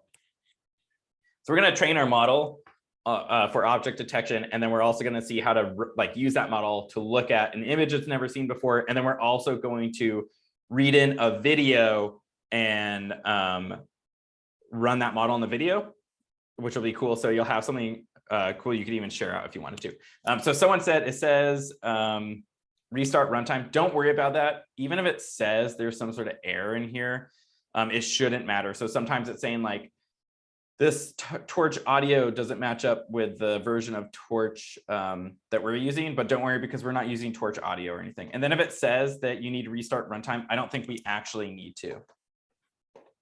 Thank you for whoever shared the link again for the person looking for it. All right, so we ran this code cell. This was just importing the PyTorch and Torch Vision we just installed. And then I have some code here that kind of outputs the version just to make sure it's the correct one. And then here, I'm going to go ahead and install Detectron 2. And so you can see this version of Detectron 2 was actually made for PyTorch 1.8. So now it's a newer version. I'd have to go get the new version of this PyTorch URL, or sorry, of the Detectron 2 URL. So again, this will just take a minute or so, and don't worry about this restarting runtime. It should work fine if we run everything in order. I'm going to pip install a specific version of Pillow because there's an updates to that as well. And again, it throws an error, looks scary, don't worry about it. And then let's go ahead and import the things we just installed plus a few other libraries. So if you've never used Python before, this is how you import libraries that are installed in your instance into your project. So we're importing Detectron 2, also some very specific things from Detectron 2, and we're importing NumPy. We're renaming it as NP, which is a really common convention in data science, and then a few other libraries here as well. And we already created our data set, but this just has links back to the data annotation page or anything if you want to go look at that again. And then here, I'm going to talk about a couple different ways that we can bring in data sets to Google Colab. But for this workshop, this code cell is just going to clone a Git repo that I made that has this Goose data set in it. I wouldn't really recommend always storing your data set in a Git repo, especially if it's pretty big. It's not really made for that. But if it's a small one, you can do it. But let's say you have a project you're working on at home, and now you want to use all the stuff we just went through about labeling your data set, and then now you want to bring in your new data set into Google Colab. So there's a couple ways you can do it, and I'm going to show it real quick. And once you do it once, even if it sounds hard, it's actually fairly easy. So I'm going to hit this little folder icon here, and this brings up a visual explorer for everything that's in my kind of Google Colab instance here. So one way I could bring in a data set is I could actually just go to a folder on my computer and click and drag it into this area, and I'll upload that folder here, just like this is the Goose data set we downloaded, and it would show up just like this. Another way of doing it that I definitely recommend, because if you do it that way or this way, like every time your 12 hours of GPU is up, or if Google Colab gets disconnected or something like that, you'd have to re-upload your data every single time into this instance. So what you can do instead is hit this little icon. You don't need to do it right now, but this can mount your Google Colab to your Google Drive folder. And if you are setting up, I think it asks you to put in a little code and verify like, yeah, you want to connect this to your Google Drive or not. Once you do it, it's not that hard to do it again, but you can hit this little folder icon, mount it to Google Drive, and then your whole Google Drive will show up in here, and you can explore it just like we're exploring these files.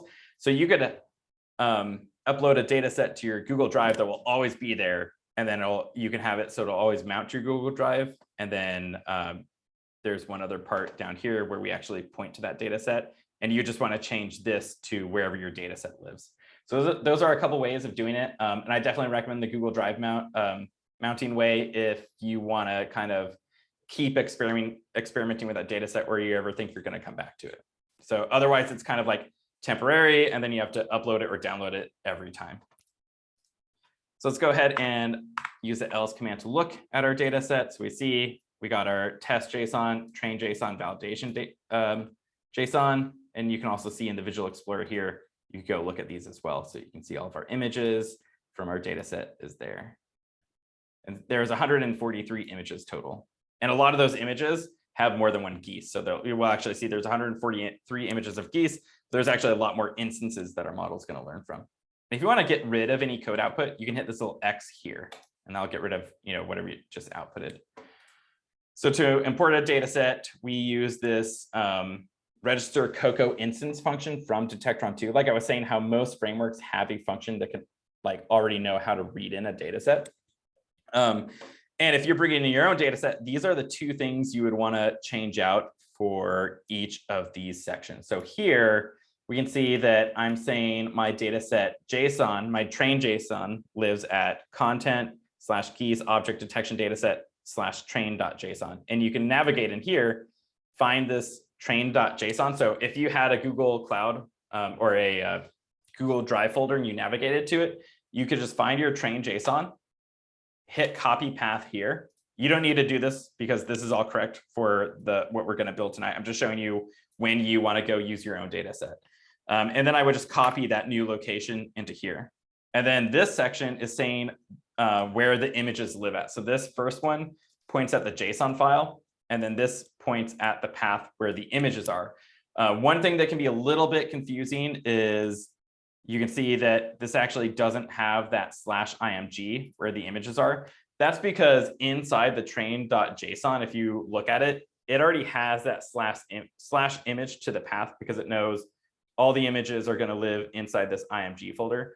So you want to do it one level above where this img folder is. So I would right click here, copy path, and then paste this in here. So whatever folder, usually like if I'm using our product and export it to Cocoa, I have a folder name like this geese object detection dataset, and then I have this img. So I would just get whatever my high level folder name is that all of these annotation things live at.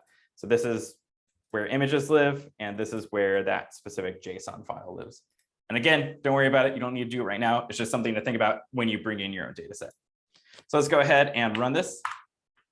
So we're making 3 data sets, one for training, one for validation, and one for testing. I talked briefly about those 3 earlier, but I'll also talk about it a little bit when we're training our model. Now we're just going to read in our data set, make sure that we are reading it in correctly. Might seem silly because you're like, yeah, I know we annotated it and I am trusting this function to read it incorrectly, but especially if you're creating your own data loader functions, which can be pretty common depending on what you're importing and what you're trying to do. You might think like this has actually happened to me where I was very confident that I did everything correct. And then I was wondering why my model wasn't training. And then when I went and visualized the data, how I was reading in, I messed up something, one of these coordinates. So instead of being in the right place here, this box might be down over here, and it wasn't actually encapsulating the object I wanted to train on. So it wasn't learning anything, and it was because I messed up how I read the data in here. So it's always a really good rule of thumb to make sure that your data is reading it correctly. So here we got the image, and we can see that the annotations look like they're correctly around the objects we want to detect, in this case, geese. And it's just doing 3 random ones. So you could actually change this number out and look at a whole bunch more if you wanted to. And then we're going to get the training our model. Right before we train our model, I'm going to go ahead and run this and then start training our model. I'll talk about this code cell in a second. So go down to this code cell and go ahead and hit train, because this can take several minutes to train depending on which GPU you get assigned. So one thing about Google Colab as well is you'll get assigned a GPU, and it's kind of random based on availability. So you won't always get a good one either. So the time to train can vary a little bit if you're using Google Colab. So let's scroll back up, and I'll share this link in the chat, even though you should all be in this notebook now as well. This Medium article talks a lot about this code specifically and like how they made it. And what we're really doing here is, remember I talked about we have our training data and our validation data, and every certain amount of cycles as our model's learning, I actually want to have it go look at data it's never seen before in our validation data set and see how well it's working on that data. And if it's continuing to, like, if the accuracy is continuing to go up there, then perfect. And my model is generalizing well on data it's never seen before. So in this case, we're going to look at a whole bunch of geese. It's going to learn how to look for geese, and then we're going to have it look at images of geese it's never seen and see how well it does predicting them. And here we're just building out a class that allows us to do that. So you'll see this in the code down below. You have this config kind of method here from Detectron2. This is kind of how you set up models. So we have CFG equals get config, and then we're going to say merge from model zoo.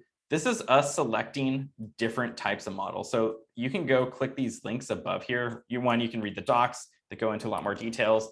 And then 2, you can just go to this GitHub page that has a list of all the different models. So if you wanted to do not just object detection, like here it says Cocoa detection, you could actually change this URL with this one above for segmentation. So if you were to label all polygons in the data annotation platform, and then you brought these in, you could change out this URL here with this Cocoa instant segmentation model instead of just the detection model.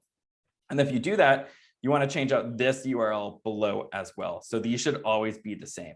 And what's happening here is we're saying model.weights are equal to this checkpoint from the model zoo. And this is where the transfer learning is happening. So these are pre-trained weights with this Cocoa detection model, and we want to bring those in so we're not starting from 0 when we train our model on geese. Otherwise, if we had a really big data set and a lot of time, and maybe we didn't want to use transfer learning for some reason, a lot of times you use transfer learning now. It's one of those things that really changed the game for how we do like deep learning and computer vision. But if you did not want to have this in here, you could get rid of that.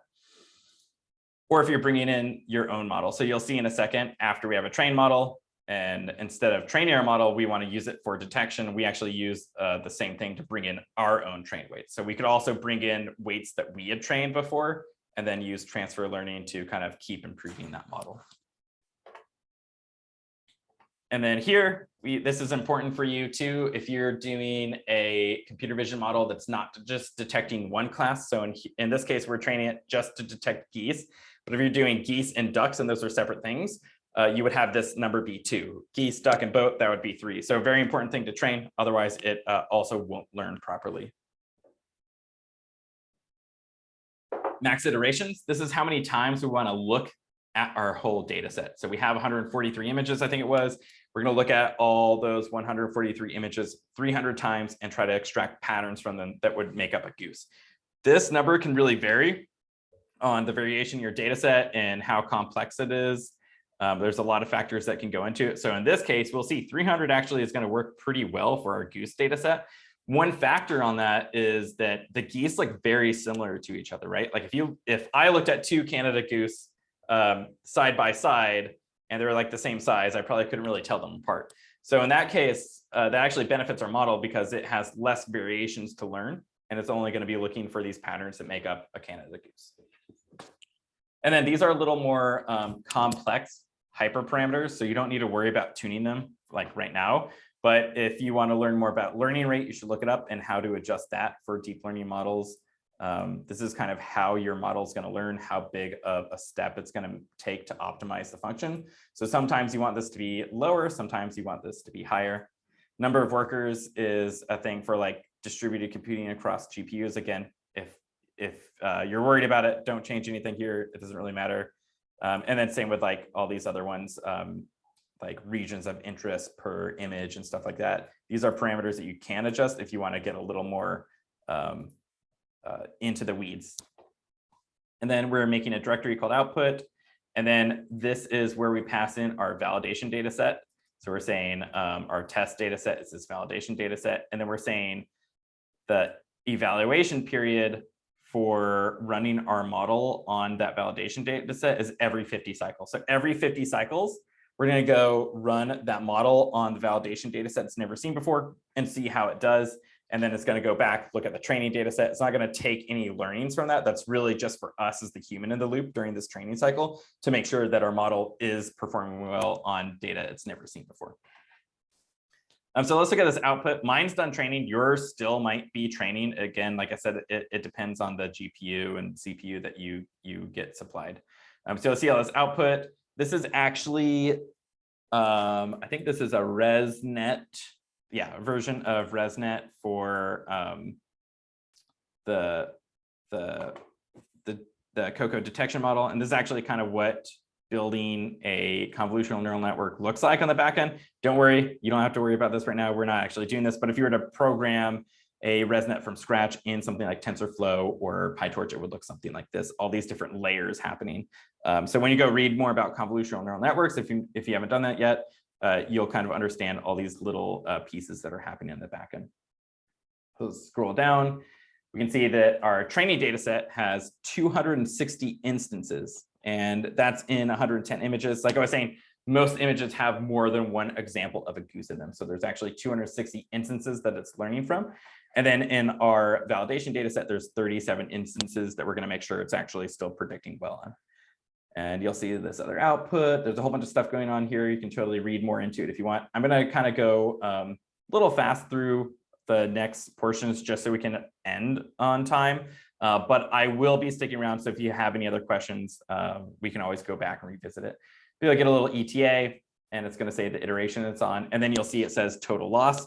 If you're not familiar with deep learning, loss is usually something you want to go down, and accuracy is something you want to go up. So loss is a really good measurement to see how your model is doing as well. And the lower it is, typically the better it's going to be. So right now it's at 1.6. And then we should hopefully see it drop down every time we see that output. And then here's the stuff I usually really care about when training a model is how well it's doing on that validation data set. Because if it's, again, the loss goes way down on the training data set, but it isn't doing well on data it's never seen before, it's probably not going to be a useful model when you deploy it anywhere. So here, I won't go too far into it, but instead of just measuring accuracy when you're doing something like bounding boxes, you actually want to do a different type of measurement because yes, you want the class to be predicted accurate, but you also want to make sure the bounding boxes are pretty close to the labeled bounding boxes. So there's different ways of doing that. And I'll link to something that's actually in the notebook a little bit further down. But right, like if I had a rectangle around a goose and my model is predicting a rectangle that was really big around the goose, that wouldn't be as good as if it was exactly where I did the labels. So you actually use a different measurement that's not just accuracy based. It's called like intersection over union or average precision. And again, I'll have resources for those. But essentially, we want our average precision to go up. So you can see right now it's 32. And there's a couple different ways of reading the average precision. So this one's much higher here. And scroll down. After just 50 cycles, it went from 32 all the way up to 70. So it seems like it learned a lot about our data set just in those 50 cycles. And then we could keep scrolling down and see all these metrics are going up. So our last one here, I think it says 75. And if I scroll up, I think this other one was a little bit higher. So potentially we'd want to maybe even train our model more, or maybe it started overfitting on the data itself. Now I'm going to run this next code cell, and this will bring up something called TensorBoard. And I'll grab questions in a second before we use our trained model. Also, did anybody finish training their model? I know sometimes when I do the workshop, it really varies how long it's going to take for you. So don't worry if you're not done yet. I'm going to keep going through the code cells, but you'll be able to run them all once your model is done training. So they're done, great. So someone said, how small a data set can be used for the training? It really depends on your data and how complex it is. So like I was saying, in the case here, with the 143 images, it's going to work pretty well for detecting geese, but also it's detecting the geese in the environment I trained it on. So if I wanted more variation of like snow in the background or something, I would also want to have more data for that. I don't think there's a precise number or anything that you always need. It just really varies on how accurate you want your model to be and how much variation is in it, because you really want to collect all that different variation. They were saying we got lucky with the geese here because they all look pretty similar. But for example, right, like even cows or something you think might look very similar, there's a whole bunch of different colors of cows, and you would want to capture all those different variations. All right, so here in TensorBoard, we can actually see kind of some cool visuals of how our model did. And I believe this is in, they might have changed something. We might not have the validation one first, but you can see like our bounding box. Oh no, it is. So the average precision of our bounding box is going up over time. You can see it dipped a little bit there. Looks like it's still going up here. So I would maybe want to train my model more and see if this little dip actually just went down because it made some adjustments that weren't super great. And then it would learn to adjust those better and keep going up over time. If you see this like evening out, then your model's not really learning anymore, and you could have stopped the training before then, or about when it evens out. And you can dig around if you want to see some other metrics like how the accuracy went and the loss went down. They're kind of cool little charts to see. So let's go ahead. And again, like I said, I'm going to go through pretty fast the rest of the code cells just so for anyone who needs to leave. But if you want me to revisit anything, I can come back to it. But here, we're going to get our model ready to use. So we have our trained model now. It's in the output folder. We could even open this up in here. And see that in our output folder, we have this model.final.pth. That's the extension for a PyTorch model. And here, this is similar to how we configured it for training, but now we're configuring it to use to run on an image or a video. So I want this to be exactly the same type of model that I chose at the beginning. Again, if you change for the instant segmentation model, you would want to change that URL here as well. And then here, instead of pointing to the model zoo weights for transfer learning, we're actually bringing in our trained weights now because we trained a model and now we want to use it. And then we have a test data set that we'll use in a little bit to get some metrics. Again, if you change the number of classes, like you had 2 classes, like a duck and a goose in your data set, you would want to change that number to 2 here, or however many classes you have. And then here we have our region of interest threshold. This can be important for you to change as well. So right now, this is me saying only draw out the prediction or make the prediction if you're 90% confident that that object is there. So I'm trusting my model in this case to be really high confidence for the geese because there isn't a ton of variations. but it's very common that if you're training on more complex data set, you're not going to hit 90% out of the gate. So you might want to change this to 70 or 60 or 80 or something like that, just so you can make sure that your model is doing predictions, even if they're not incredibly confident on it. So I'm going to leave it 9 for now, but you might want to adjust this down to a lower one if you're not getting any predictions from your model on these images. So here, I'm going to read in an image and use OpenCV to read it in. And then I'm going to write out the visualization from the Detectron2 visualization library. It just makes it easy to kind of draw these bounding boxes with the classes around it. So it's kind of small here, but you can see that it predicted this was a goose and this was a goose. It says 0 right now because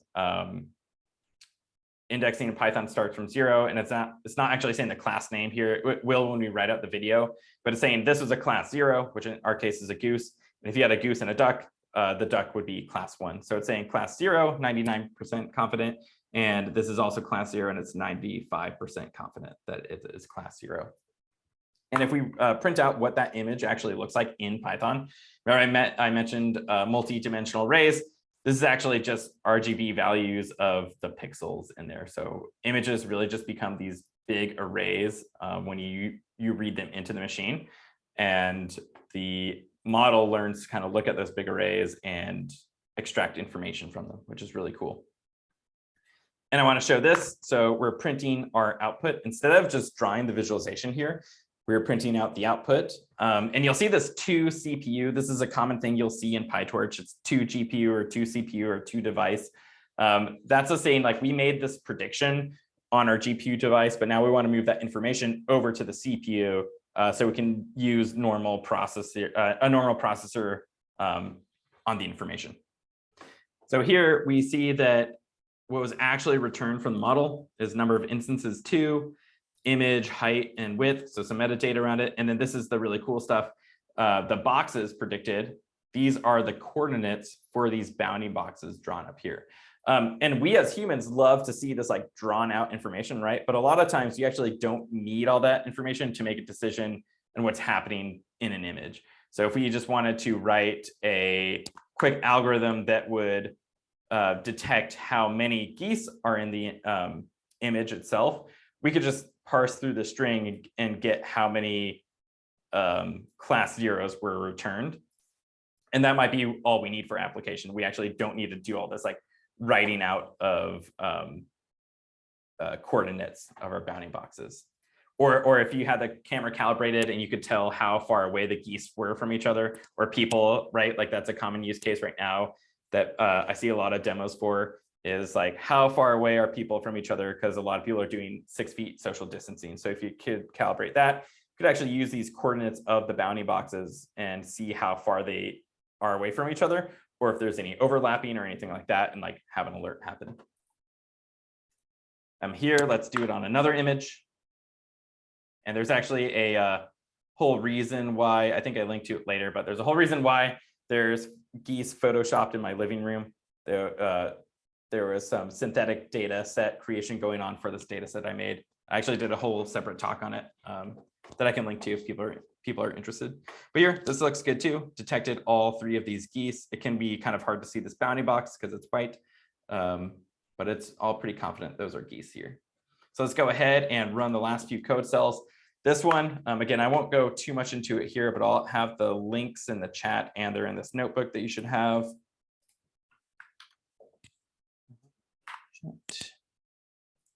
And this does a really good job of explaining more about these metrics, about like the intersection over union or average precision, and understand how you might measure how accurate your model is for something like object detection. So we can see our average precision is looking pretty good here too, though. And this is on just that holdout test data set that we didn't do anything with yet. So once we did our training and maybe we adjusted some things based on our validation score, then we could run it on our test data set. And it's something that we had never looked at before and something the model had never looked at before. And hopefully it generalizes well to it as well. All right, just a couple more code cells to run. This will download this, well, this will actually display this YouTube video. It's just geese walking around that I took. And here, this will actually install a library called YouTube download. YouTube DL, and it will allow you to download a video right in Google Colab. So we're going to download my goose video into just a file called video.mp4. It might take a minute here.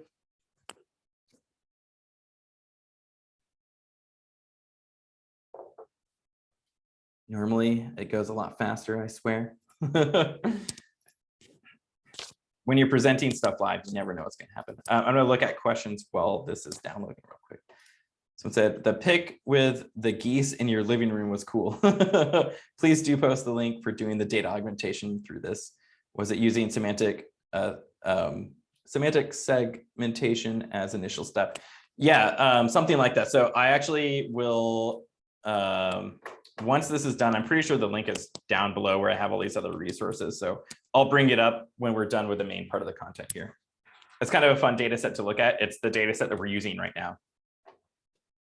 So this is almost done. Did this download for anyone else yet, by the way?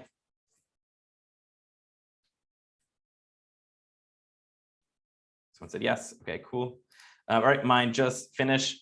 Now, you actually don't need to do this code for this workshop, but I just wanted to show that if you download a really long video and you want to run just your model on part of it, even just to make sure that it's working correctly, you can actually segment that video with the library FFmpeg and just create like a 6-second snippet. And if you do that and you want to run it on that version of the video, you can just go find this video clip MP4, which will show up here in a second. Actually, let me hit refresh. Yeah, there it is. And then I could hit copy path, and then I could paste this path into here. But I'm just going to run it on the full video right now because it's not that long a video. So let's go ahead and run this code cell. And then I'm going to run the one underneath it. So when this one is done, it'll automatically download the video. So while this is running, let me talk about what's happening. We're importing some libraries from Detectron 2. Specifically the visualizer one, so we can write out those nice looking rectangles and classes to our video. We're capturing some metadata with OpenCV, so getting things like the frame rate and stuff like that. Then we're initializing the video writer, which again is a function of OpenCV. It allows us to write out these videos. And then we're creating a video visualizer variable that we're going to use to output those visualizations to the video. And then here we just have a function, and it's just taking the video and however many frames are in the video. And all this is really saying is, while there's still a frame that we haven't done a prediction on, take the next frame and then do the prediction and pass that out to the video writer function. So here it's just saying for visualization in each frame of that video, go ahead and do all those different steps. So here it's like we're getting the frame with OpenCV. And then we're writing those visualizations out. And then we're, let's see, I think we're actually just changing the color here. So it's actually a funny thing. OpenCV treats colors differently than almost every other framework. And I think it's just because at the time it was written, maybe it was the common format, or just there wasn't a common format yet. And so it's actually blue, green, red, I think, in OpenCV, whereas most other frameworks are red, green, blue. So a lot of times you'll see little snippets of code that are reversing that color order, because if you read something with OpenCV and or writing out with OpenCV and you read it with something else, you often want to change those colors around. Just kind of a funny little thing that happened with the library. All right, now we're downloading here, and this can take a little bit as well, depending on your connection or the speed that your Colab's running at. Mine's going pretty fast today. And then this will download our video, and it's really cool. You're going to have a working model that you learned, one, how to label all the data, how to bring it in here, and then how to run that computer vision model on a video. Let's go ahead and open that up, and let's hit run. And you see it's drawing out those predictions, bounding boxes around the geese. And it's doing a pretty good job. So congratulations to you, especially if you've never done any machine learning before or computer vision before. Again, like I said, you went through all those steps, and now you're kind of equipped with the knowledge. Even if you're new to programming or computer vision, and there are certain things that maybe you were like, oh, I want to go back and revisit that, or I wasn't 100% what was happening there. You kind of know how to do all those steps of building a really powerful computer vision algorithm. And you're on your way, hopefully, to kind of solving any problems that you have with it. So I have other resources in this notebook. I'm just going to stop the recording now, but I will be hanging out and answering any other questions you have. But again, give yourself a round of applause. I know no one can hear you, but great job on going from start to finish, building a computer vision model and running it on a video.